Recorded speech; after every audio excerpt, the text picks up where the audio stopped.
Assalamualaikum warahmatullahi wabarakatuh. Perkenalkan, nama saya Dewi Kusumawati dari kelompok 7 PBSI 4C Unsika. Adapun teman saya yang bernama Ijmi Nuris Mastiawati dan yang kedua Giatri Wismar Siwi. Di sini saya akan menjelaskan materi tentang masalah-masalah belajar. Materi pertama akan disampaikan oleh saya sendiri.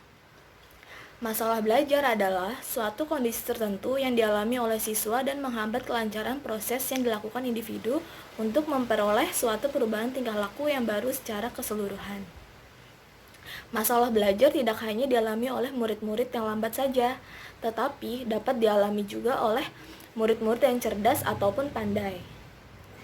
Selanjutnya ada masalah-masalah internal belajar. Yang pertama ini ada faktor fisiologis. Faktor fisiologis ini faktor yang sangat menunjang aktivitas belajar. Keadaan jasmani yang sehat akan berpengaruh dibandingkan jasmani yang keadaannya kurang sehat. Untuk itu, menjaga agar keadaan jasmani tetap sehat, maka nutrisi harus cukup. Selanjutnya ada faktor psikologis. Faktor yang mendorong atau memotivasi seseorang untuk belajar.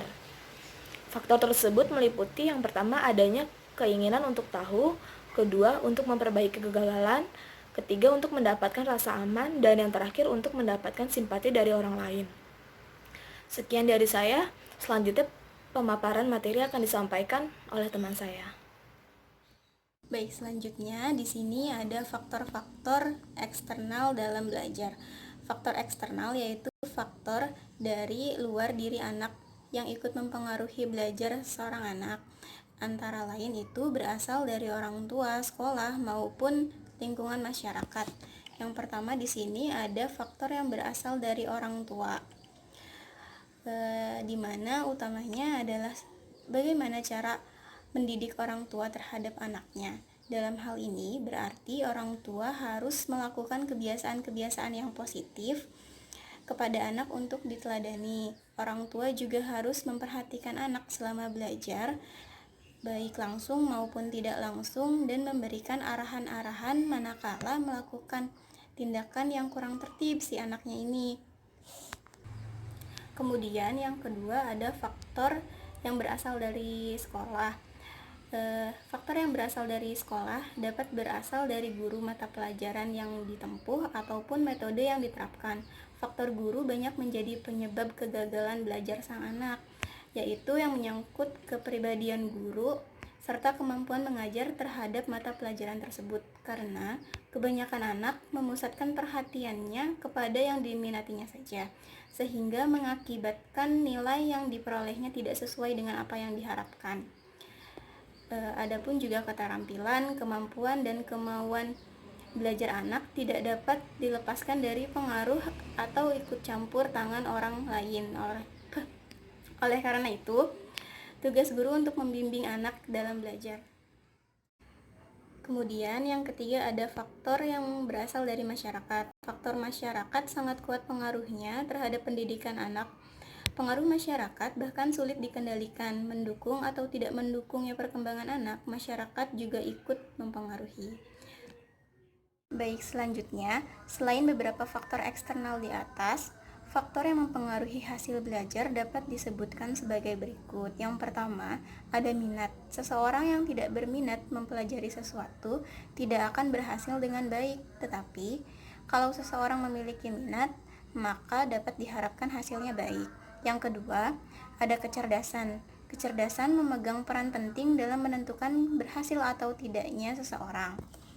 Yang ketiga, ada bakat. Bakat merupakan kemampuan bawaan sebagai potensi yang perlu dilatih dan dikembangkan agar dapat terwujud. Yang keempat, ada motivasi. Motivasi merupakan dorongan yang ada pada diri anak untuk melakukan sesuatu tindakan. Besar kecilnya motivasi dipengaruhi oleh kebutuhan individu yang ingin dipenuhi. Kemudian yang kelima ada kemampuan kognitif. Kemampuan memilih strategi yang cocok dengan permasalahan maupun kemampuan menerima dan mengemukakan suatu informasi secara tetap dan cermat. Cukup sekian pemaparan dari saya, kemudian materi akan dilanjutkan oleh teman saya. Saya Ijmi akan melanjutkan materi yang telah diberikan oleh rekan saya. Selanjutnya saya akan membahas tentang bagaimana mengenal dan mengatasi kesulitan belajar siswa. Kesulitan belajar siswa merupakan hal yang lumrah yang dialami oleh peserta didik. Sering ditemukan bahwa siswa yang mengalami kesulitan dalam menerima pelajaran di sekolah menghadapi hambatan dalam mencerna atau menyerap informasi belajar yang diberikan oleh guru atau pemateri. Nah, kondisi ini akan berdampak kurang bagus terhadap kemajuan belajar anak.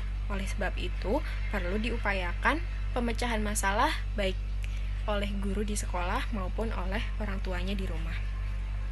Selanjutnya saya akan membahas bagaimana agar bimbingan belajar dapat lebih terarah dalam upaya membantu siswa dalam mengatasi kesulitan belajar.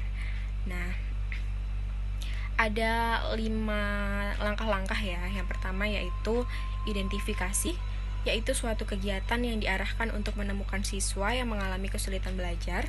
Terus yang kedua diagnosis, yaitu keputusan atau penentuan mengenai hasil dari pengolahan data tentang siswa yang mengalami kesulitan belajar dan jenis kesulitan yang dialami oleh siswa. Yang ketiga yaitu prognosis, merujuk pada aktivitas penyusunan rencana atau program yang diharapkan dapat membantu mengatasi masalah kesulitan belajar siswa.